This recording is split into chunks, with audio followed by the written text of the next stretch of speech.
بسم اللہ الرحمن الرحیم۔ میں ہوں حکیم افتخار حسن رائیونڈی۔ امید ہے آپ خیریت سے ہوں گے۔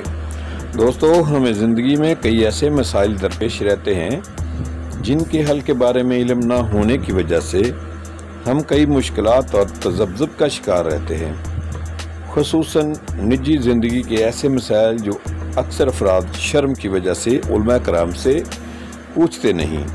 مثلاً یہ کہ روزوں میں مباشرت کے احکامات کیا ہیں، اور ماہ رمضان کے مقدس ایام میں میاں بیوی کو اپنے ازدواجی تعلقات، بالخصوص نئے نویلے شادی شدہ جوڑوں کو جنسی معاملات میں کیا کیا احتیاطیں برتنی ہیں، اس بارے میں جاننے سے پہلے آپ دوستوں سے محبت بری درخواست ہے کہ ہمارے چینل IH رائیونڈی کو سبسکرائب کر کے ساتھ گھنٹی کے نشان کو دبا لیں اور ویڈیو کو لائک اور اپنے دوستوں کو شیئر کریں تاکہ اس طرح کی بہترین اور معلوماتی ویڈیو آپ کو ملتی رہیں، بر وقت ملتی رہیں۔ تو جانیے کہ قرآن و حدیث کے احکامات کچھ یوں مذکور ہیں۔ ملاحظہ ہو، سورۃ بقرہ میں فرمان باری تعالیٰ ہے۔ سورۃ بقرہ قرآن پاک کی سب سے بڑی سورت ہے۔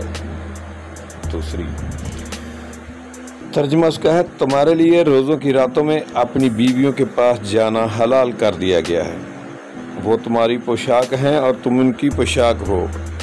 اللہ کو معلوم ہے کہ تم اپنے حق میں خیانت کرتے تھے، سو اس نے تمہارے حال پر رحم کیا اور تمہیں معاف فرما دیا۔ پس اب روزوں کی راتوں میں بے شک ان سے مباشرت کیا کرو، اور جو اللہ نے تمہارے لیے لکھ دیا ہے اسے چاہا کرو، اور کھاتے پیتے رہا کرو یہاں تک کہ تم صبح کا سفید ڈورا رات کے سیاہ ڈورے سے الگ ہو کر نمایاں ہو جائے، پھر روزہ رات کی آمد تک پورا کیا کرو، اور عورتوں سے اس دوران شب باشی نہ کیا کرو جب تم مسجدوں میں اعتکاف بیٹھے ہو، یہ اللہ کی قائم کردہ حدیں ہیں، پس ان کے توڑنے کے نزدیک نہ جاؤ۔ اس طرح اللہ لوگوں کے لیے اپنی آیتیں کھول کر بیان فرماتا ہے تاکہ وہ اپنی پرہیزگاری اختیار کریں۔ سورۃ بقرہ کی آیت نمبر 187 کا ترجمہ پیش کیا گیا ہے۔ نوٹ: واضح ہو کہ اس آیت مبارکہ کے نزول سے قبل رمضان المبارک میں افطاری کے بعد رات کو بھی مباشرت یعنی کہ انٹرکورس کی اجازت نہیں تھی، مگر بعض لوگ اس امر بیوی سے مباشرت کرنے کے سلسلہ میں خیانت کرتے تھے، جس پر اللہ رؤوف الرحیم نے مومنوں پر مہربانی فرمائی اور روزوں کی راتوں میں مباشرت کرنے کی اجازت دے دی۔ میں یہاں پر چند باتیں عرض کر دینا ضروری سمجھتا ہوں کہ یہ مباشرت کرنے کی اجازت صرف رات کے وقت ہے، روزہ کی حالت میں ہرگز مباشرت حرام ہے۔ اس سے نہ صرف یہ کہ روزہ ٹوٹ جاتا ہے بلکہ کفارہ یعنی کہ پلنٹی ادا کرنا بھی لازم ہو جاتا ہے۔ اگرچہ روزہ کی حالت میں میاں بیوی کا اکٹھے بیٹھنا، لیٹنا، بوسہ لینا، بغل گیر ہونا یہ سب جائز ہے۔ اس سلسلہ میں حضرت ابو عبداللہ محمد بن اسماعیل المعروف امام بخاری رحمۃ اللہ علیہ صحیح بخاری جلد اول باب الصوم میں کئی احادیث بیان کرتے ہیں، اور دیگر مواقع پر بھی امہات المومنین حضرت ام سلمہ رضی اللہ عنہا اور حضرت عائشہ صدیقہ رضی اللہ عنہا کی روایات موجود ہیں کہ نبی پاک صلی اللہ علیہ وآلہ وسلم ہادی دو عالم روزے سے ہوتے اور اسی حالت میں اپنی ازواج مطہرات کے بوسہ لے لیتے، یعنی کہ روزے کی حالت میں دن کے وقت بوسہ لے لیتے اپنی بیویوں کا۔ اس سے واضح ہوا کہ روزہ کی حالت میں بیوی کا بوسہ لینا ناجائز نہیں، مگر اسلاف اور حکمہ اس وجہ سے منع کرتے ہیں کہ کہیں فریقین میں خودی بے خودی میں قوت برداشت کی کمی اور شدت جذبات کی وجہ سے اللہ رب العزت کی قائم کردہ حدوں کو عبور نہ کر بیٹھیں اور ان اوقات ممنوعہ میں مباشرت کر کے گنہگار نہ ہوں۔ البتہ جو فرد